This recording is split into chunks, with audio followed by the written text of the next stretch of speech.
Hello বন্ধুরা, এই যে সার্কিটটা দেখতে পাচ্ছেন, এই সার্কিটে এই প্রিন্ট ঘষে রাং না করে তার টেনে দেওয়া হয়েছে জাম্পার করে করে।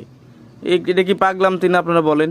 আর এইখান থেকে এই যে দুটো রেকটিফায়ার দেওয়া হয়েছে, এখানে কি ব্যাটারি চার্জ টার্জ করবে নাকি তো বুঝলাম না। তো এইগুলো কেন দেওয়া হয়েছে বা এগুলো দিলে কি উপকার হতে পারে আমি একটু কম বুঝি। যারা একটু ভালো বোঝেন, বিজ্ঞ ব্যক্তি আছেন, দয়া করে একটু জানায়েন তো যে আসলে এইটা দিলে কি উপকার হয়। আর এই প্রিন্ট ঘষে রাং টেনে দেওয়া ভালো হয়েছে প্রিন্টের স্বাস্থ্যের জন্য, নাকি এই এরকমের তার দিয়ে জাম্পার করে এনে দেওয়া ভালো হয়েছে, একটু জানাবেন। হ্যাঁ, আসলে মানে আমি তো এখনো স্টুডেন্ট, কাজ শিখি। তো অনেক অভিজ্ঞ ব্যক্তি আছেন যারা অনেক সব ভুল ধরেন।